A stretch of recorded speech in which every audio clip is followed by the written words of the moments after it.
Boxing truth here. That was an interesting press conference earlier today between David Haye and Tony Bellew. Some funny shit was said. A lot of stuff was revealed. Like some of David Hayes' intentions behind taking this fight. Money was a big part of it, but also a chance for Haye to really stick it to Eddie Hearn, an opportunity to trash one of Eddie Hearn's fighters on his own network. And Haye jumped at the chance to not only to shut up Eddie Hearn, but also make a statement that he wants to put Hearn and Matchroom out of business. Haye's true feelings about Hearn were revealed. He feels he takes too much of the spotlight away from his fighters, that he's all about the Eddie Hearn show, places himself first before his fighters, that he does too much promoting himself and not enough of his fighters, which is the main reason why Haye is not signed to Matchroom. Haye revealed that he would be signed to Matchroom Boxing if Hearn's old man, was still running the show. But that was an interesting argument Haye and Hearn had. And Haye has a point to a degree, but Hearn, overall, he's really good for boxing. I mean, he gives, of course, the fans a big platform with Sky, a bunch of fights, a lot of pay-per-view fights.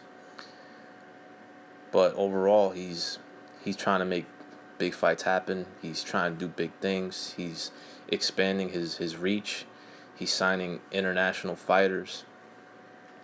He's putting fighters on big platforms. His fighters are becoming stars. He's turning a lot of his fighters into pay-per-view fighters in the UK. Is he a little too involved? Sometimes, sure, but he really provides fans a lot of insight to the sport. Maybe he talks a little bit too much, but it's really refreshing, some of the interviews he gives about the sport of boxing. I mean, he doesn't really hold back. He wants to be honest, wants to let the people know what's going on. And it's refreshing. I mean, Eddie Hearn, for me, he's definitely good for the sport. Makes things happen. Wants to make big fights. Wants to roll the dice. And his reach is only going to expand when it comes to his brand. He's already signing fighters outside of the UK. Pretty soon he's going to be building up Anthony Joshua into a pay-per-view star in America. Right now, Eddie Hearn has a lot of power in the game. And he's only going to get bigger and better. It's only the beginning for him. And David Haye obviously is hating because he ain't got shit going on. He's got a promotional company, which is the A side when it comes to this event. But he ain't got shit going on with Haymaker Promotions. So just some promotional company he opened up, signed a few fighters, but hasn't really jumped off. And Eddie Hearn's right when he calls David Haye a joke promoter, because David Haye hasn't accomplished shit as a promoter. He needs Eddie Hearn's Sky platform in order to get this type of payday, in order to get this type of exposure. The other networks weren't even interested in David Haye because he was fighting a bunch of nobodies, two nobodies in his first two comeback fights. Got paid well because of him taking the lion's share of the events and overpricing tickets. He was able to get decent paydays without any television money, any television backing. But now he's going to get a huge chunk of money by being the A side to the promotion, the lead promoter, and he gets to an opportunity to trash one of Eddie Hearn's fighters on his own network. As for the fight itself, it's a grudge match. Boxing needs a lot of grudge matches. They could use more grudge matches in the sport. It's just a fun fight to watch. It'll be entertaining. Obviously, you saw the press conference. It got off to an entertaining start. A lot of stuff was revealed. Obviously, the parties of both camps are not very friendly. David Haye ain't feeling Eddie Hearn. He's only using his platform to make extra quid and also to knock out one of his fighters. But as for the fight itself, it's an upgrade from Haye's last couple of opponents, but it's still considered a showcase fight. He's picking on a smaller man. He's picking on a cruiserweight who's not really considered the best cruiserweight. Bellew won a vacant strap. He has since ducked his mandatory, cherry-picked BJ Flores in an easy voluntary defense title fight, and now he's, instead of fighting his mandatory for no money, he's pretty much, it's going to be viewed as a cash out by taking this fight with David Haye, fighting a bigger guy, naturally bigger guy who can still punch, but hasn't been in a real fight in years. So a lot of people are counting Bellew out simply because of Haye's ability, his natural size, and the power he possesses. But Bellew is punching very hard right now. He's coming off momentum. He's bringing confidence to the table. He's pretty much operating at his best right now because of his past performances. He's punching very hard. So he has a puncher's chance in this fight. But obviously you have to favor David Haye.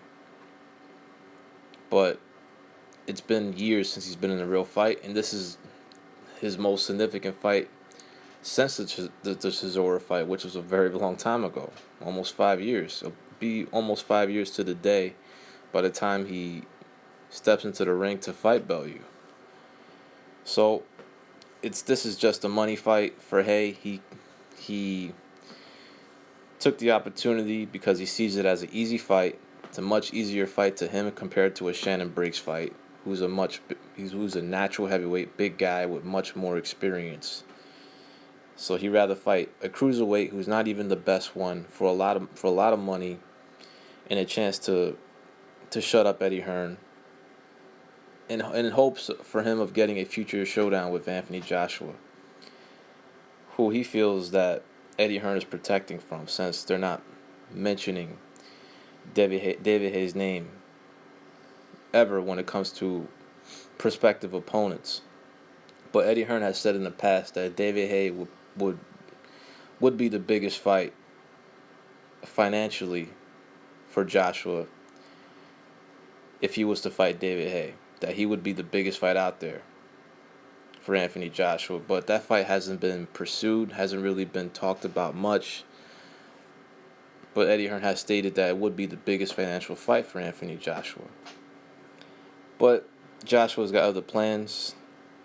The showcase fight with Molina, showcase pay-per-view, then a fight with Klitschko. So he's got bigger fish to fry. And Haye, he's still a name. He's still the money fight out there for Joshua, but he needs some hardware. And Hearn is looking to see if he could get Bellew to drop David Haye in hopes of just matching Bellew with Joshua, if Bellew can somehow pull off the upset. And Eddie Hearn gets to just keep it in-house and get more money, instead of just having to co-promote a show and be insulted by David Haye at press conferences. But David Haye needs to be dropped sooner or later. I'm tired of David Haye, his bullshit. He's definitely a control freak. He's definitely somebody difficult to negotiate with. He's turned down other fights. I would feel more lucrative opportunities. He didn't fulfill his promise to Shannon Briggs, ducked him, and now it's taking him what he sees as an easier fight, but also for a big payday as well. But it's an interesting fight. It's a fight I'm going to watch. I'm gonna enjoy the promotion, and I really don't care who wins, but I wouldn't mind see David Haye getting dropped. But I'm not really a big fan of both guys, but I'd rather see Haye get dropped. Somebody needs to drop this chump sooner or later, but I don't see Tony Bellew being that guy. But we'll see what happens. Should be a good fight for however long it lasts.